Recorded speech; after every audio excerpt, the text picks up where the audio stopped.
Hi, everybody. Welcome to the TWILA Aftershow. With me, of course, is my co-producer, Carl Wiggers, as well as Kristen Oakes and Avery Davidson. Kristen Oakes solo anchored this week because Avery had a special assignment, I guess. Yeah. It's kind of a continuation of last week's show. We talked to Eddie Risponi, who got to us after our production was done the previous week. It's 2 weeks ago now, and decided he wanted to be a part of the TWILA show, so Avery went out and did an interview with him, or he came here, really. Yeah, he came over to the Farm Bureau building, so I had already done interviews with Governor John Bel Edwards, the Democrat who's vying for a second term as governor, and Louisiana 5th District Congressman, Republican Ralph Abraham, and so Republican businessman Eddie Risponi. Finally, he got back with us. His people got back with us the day we were posting the other show. So it was like, okay, we got to find a way to get it in. We were out for a week at, a work retreat, and then also I celebrated 10 years of marriage. So congratulations. She hadn't killed me yet. Ample reason and opportunity. There's the story right there. But, we had this time off that we had to take. Not to mention my wife would have killed me had I said, sweetheart, no anniversary trip. I got to interview Eddie Risponi. So he was gracious enough to meet with us on Monday. And you know what? I can say this about all three of the candidates that we interviewed. They all seem to be speaking from a place where it's genuine. They really believe that they're fit to lead this state, that their ideals and policies are what this state needs. And I think the voters of the state really have a tough choice. But the important part is that you make a choice because, we've got to go out and vote. This is very important. This is our future.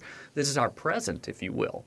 So one of the things I think that's worth mentioning is in the intervening time, Eddie Risponi has spent a lot of money on advertising and has seen a subsequent leap in the polls ahead of Abraham, which is kind of a surprise. I mean, for this entire time, Abraham has led him, but now that switch has been made. Yeah, according to the last poll that I looked at, you had Governor John Bel Edwards at 47%, Eddie Risponi with 28%, and Ralph Abraham at now 17%. So there's starting to become some question about will there be a runoff and that sort of thing.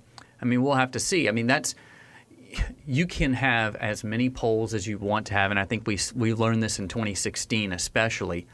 It doesn't matter what the polls say. It matters who actually goes out and votes. And we're fortunate in Louisiana that our farmers and ranchers always go out to vote. We're what they call chronic voters. So if you're listening to this and it's before October 12th, make plans to go and vote. That's where you get to make your decisions, and it's really important. I think I may have missed 2 or 3 elections since I turned 18. And the important thing there is do your research before you go out, because there are constitutional amendments. There are other people on the ballot besides governor. That's actually something that I've been super aware of. I think this is the first real election, I say real election, first major election since I've been in Baton Rouge where there's a lot of local attention. Like I say attention, there's obviously the governor, but there's also a lot of, Senate and representative and even like Bessie Board. I've been seeing a lot in my mailbox, but there's a lot. I'm like, I don't even know what I'm voting for. And that's what we were talking about this morning. I was like, I've got to go and do some research on my own part because when I'm in Winsboro, it's a lot smaller. A lot less on the ballot. A lot less on the ballot, and it's a lot easier because you know everybody. And that's not the case in Baton Rouge. And I've got to go and get to know some of these candidates that are on the ballot. When you brought up the state representative and state senator races, I mean, we had a lot of folks who were term limited who are not going to be coming back. We also have some people involved in agriculture. Over on the Voice of Louisiana Agriculture podcast, Carrie Martin interviewed a number of farmers and ranchers and people involved in agriculture who are running for office. Just 3 off the top of my head is Kevin Birkin, Troy Romero, and Ricky Gonsalan. Yeah, Ricky Gonsalan and Pete Dufresne. Yeah. It's 5, 4. They're right there. So, yeah, it's pretty cool seeing that. But and again, this comes back to, with the world that we're living in, where we're very attuned to those farmers that are out there running, but I can't vote for any of those guys in Baton Rouge, so I've got to go and do the research. I can, I can give my support to any of those guys all I want, but it doesn't matter because they're not on my ballot. One thing that I think is really interesting, and this really isn't related to what we normally have content-wise in the show, but the race for insurance commissioner is red hot right now. Is. I mean, it is. Donilon has a real, he's the incumbent, and normally the incumbent, I mean, it's kind of a shoo-in. I mean, I don't want to say anything about the commissioner of agriculture, for instance, is up for re-election, but I mean, it's almost, every time it's him. There's rarely ever any serious competition for that position. The same thing has been true about insurance commissioner, but not this time. Yeah, Tim Temple, who is an insurance agent and has some very strong backing, he's a Republican and making a strong run for it. So you have two Republicans running against one another in the insurance commissioner's race. It's going to be a tough one for Jim Donilon, and it's going to mean a lot of campaign money has already been spent by Temple's campaign, and I see more and more ads coming up for Donilon as well. So, it's I was going to make a disclaimer earlier, and I meant to do that. The Louisiana Farm Bureau Federation and its affiliated companies do not endorse any candidate in a statewide election. So anything we say here is not to be construed as an endorsement. I just have to put that disclaimer there. But all of that said, there are some very interesting races and ones that we really need to watch. I will say this, though, the attention that we got from all of the major gubernatorial candidates, it's a testament to they know that Louisiana Farm Bureau has a powerful block of voters that do go out and vote, that we have, a strong voice for all of our members, and that when they speak through and when Farm Bureau speaks, the members listen. It's kind of like the old E.F. Hutton commercials. When E.F. Hutton speaks, people listen. Yeah. Yeah, when Farm Bureau speaks, people listen. Well, it's true. But we're not speaking for any candidate. Right. Let me reiterate that. It's true, though. I mean, farmers, and the reason is that those laws and regulations really affect them, and they have to deal with that quite a lot. I interviewed a guy who's a lawyer as well as a farmer and we'll talk about that more in next week's show. But one of the things we joked about is that's one of the hats farmers have to wear is being a lawyer. You have to be aware of not only the current legislation, but what's on the ballot and what comes up, and it affects them. And that's why farmers are so politically active. And I'll to kind of wrap up my thoughts on at least the gubernatorial race.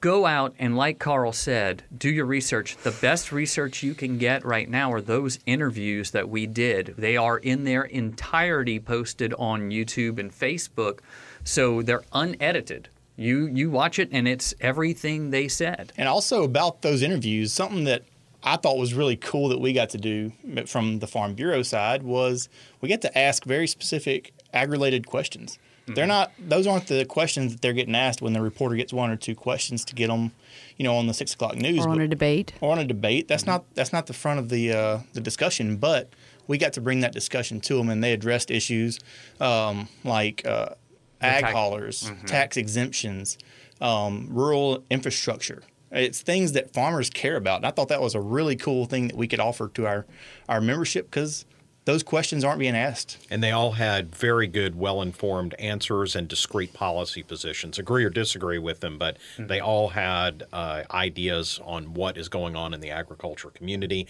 and what should be emphasized pushing forwards. Speaking of moving forwards, let's move on to this week. Carl, you've got a pretty sweet story. See what you did there. That's pretty good. Do you? So I grew up in Franklin Parish. If anybody doesn't know that, they've probably never watched the show because I talk about it every week. Oh, Franklin Parish. Hush. Hush. Wash towel. I love Franklin Parish.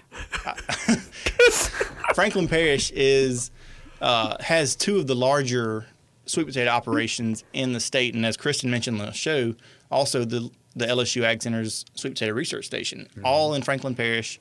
On the north side of the parish is Black Gold or Dawson Farms, which is one of, I think, probably the largest, if I had to guess. And on the south side was Thornhill Farms, which is, I think they've sold. Thornhills have been very active. But they've been active for a long time.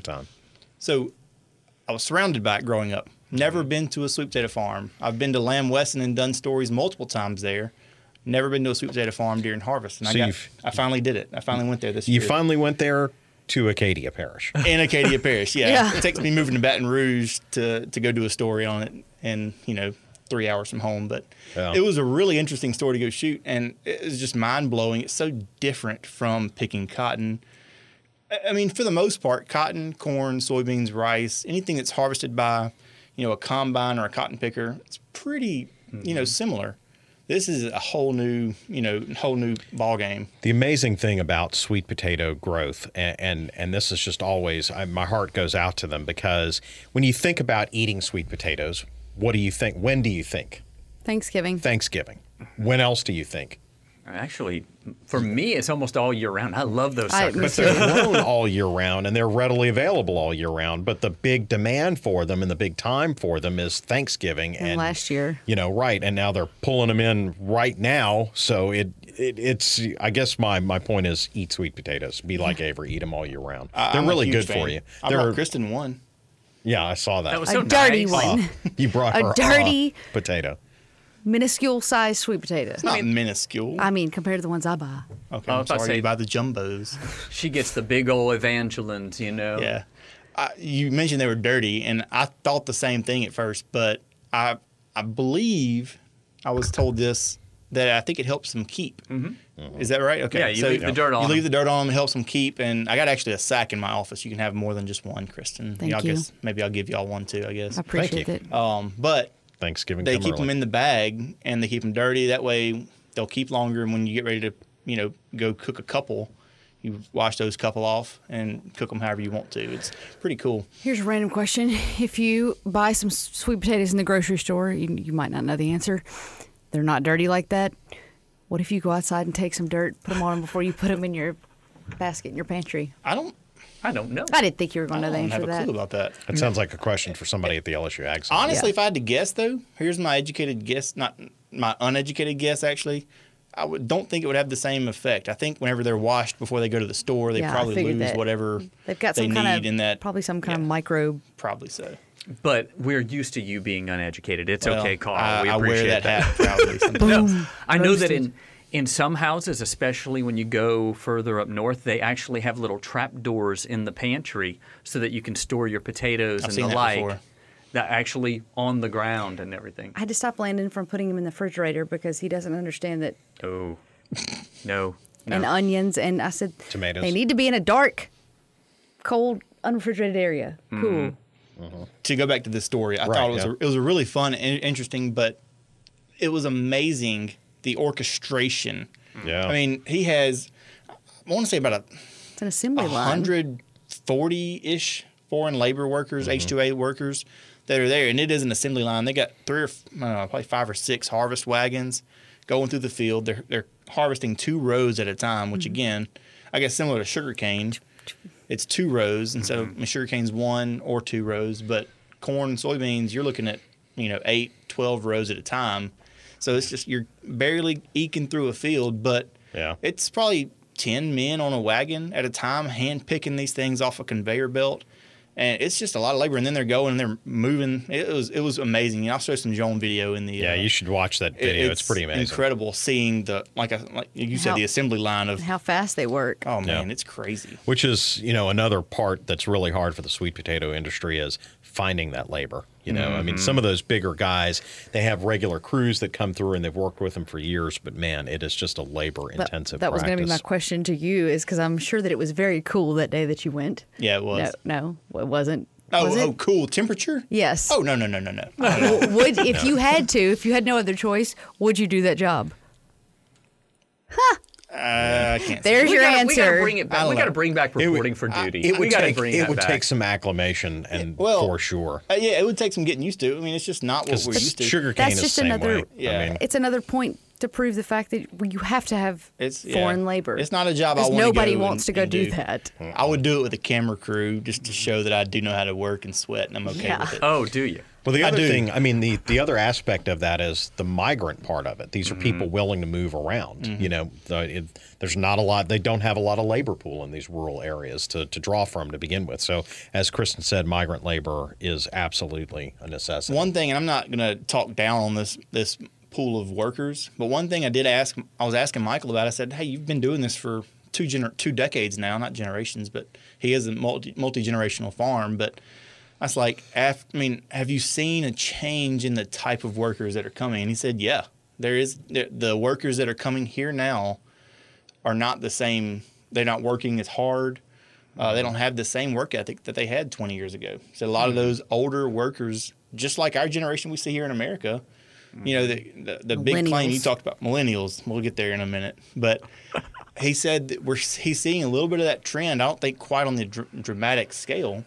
He's seeing that same kind of trend that they want their breaks and they take their breaks. Kind of, I mean, that's like, which is, they need their breaks. They work their butts off. But he said he's just kind of seeing that trend a little bit more towards the lazy American way. I'm doing air quotes for the people on audio, but I was interested to hear that because, you know, we think of them as the hardest working people in America are not from America, and it was just well, they interesting still to hear. are. I mean, yeah, they're still the hardest working. But I just thought it was interesting him saying that there's a little bit of shift, and I thought that was just an interesting little tidbit. As long as they keep coming, I think that's what most farmers are. That's what they want, about. and that's what we all want. Well, speaking of brown and being grown in the ground, cotton. Have you guys ever heard of brown cotton? Yes, and you would have too if you'd watched the Ag Minute from 2011. Oh, actually, I or do remember 2010. that. Yeah, you had put that in there.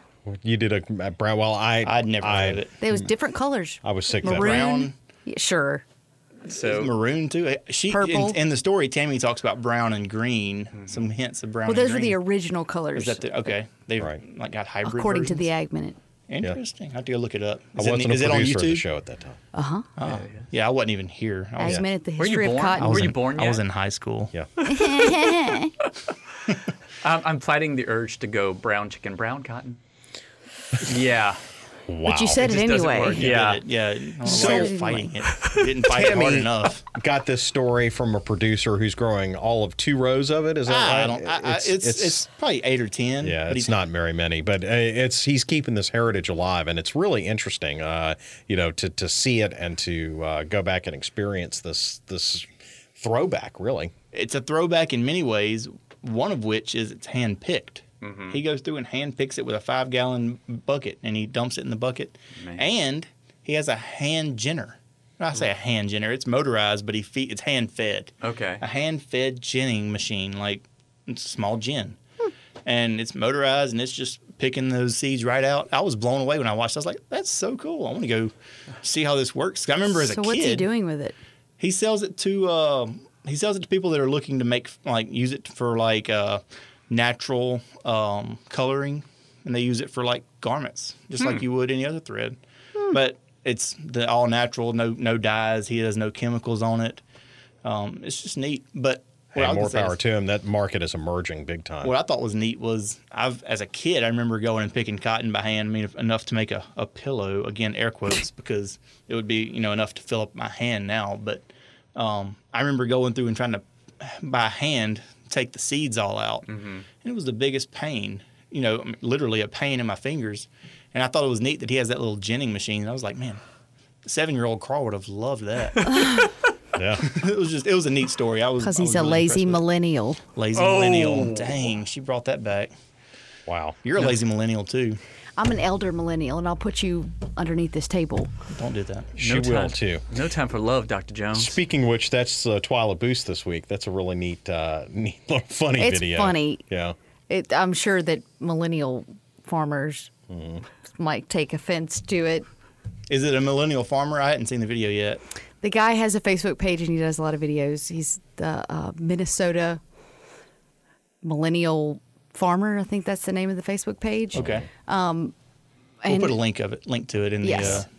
the show notes. I've hold seen on, it. I think it's Minnesota. MN.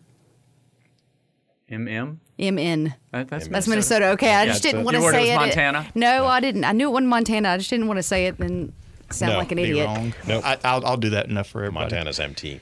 Duh. All right. Well, So there are people there. barely. hey, I want to go there. I do too. Looks like a great place to You vacation. can see Russia. Not right now. Of course, it's under like 4 feet of snow. What? That's Alaska. I know. Do you though? Yeah, What's I happening do. right now? Freaking millennials. Don't know geography. I was wondering if somebody would pick it up and just it's closer than Louisiana. It definitely is. Those guys had gotten. Did you see that they got 4 feet of snow In Montana. No. Montana, yeah. Oh, jeez. Yeah, and it's weird because it's like this little pocket, and I've read reports where they've avoided the first frost in most of the grain growing areas in the Midwest, but that area, Montana and northern part, I think, of Minnesota, got 48 inches of snow. Good Lord. I want to go there. I'm just reading a book about it's set there, and I'm just like, man, not enough of reading about it. I just want to go visit there. So that's might be my next weekend getaway. I'll take 48 inches of snow compared to this. Oh yeah. Hey, it's cooling off Hopefully next that week, I think. Cool front is coming. We're all Supposedly. anticipating that. Somebody Air said quotes. it's cooling off to upper 80s. Speaking of next week, we will have a new Field to Feast featuring Jennifer Finley. Where's she going? Do you know? I think next week she is at the New Orleans Fish House, where she and Chef Tori McPhail go through, and they talk with the owner there at the fish house, and it's just a market. They're bringing in all kinds of fish. I think they have some blue crab there, and they're looking through and they're taking their pick. I don't even remember what they bring, but they're taking some fish, some fresh seafood back to Chef Tori's house, and they're cooking it up in his kitchen, Which his is home good kitchen. because October is National Seafood Month. Hey, there we go. That All worked right. out perfect. Well, we'll see that story and a lot more next week. I want to thank Kristen Oakes and Avery Davidson and Carl Wiggers on behalf of them. Thanks for joining us. We'll see you next time.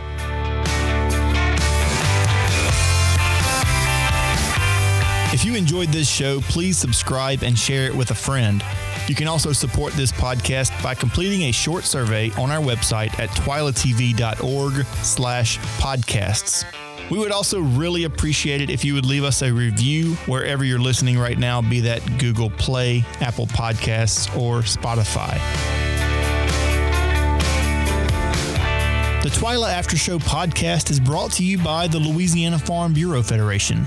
Louisiana Farm Bureau is the voice of Louisiana agriculture. Thanks for listening. We hope you enjoyed it. We'll see you again right here next week.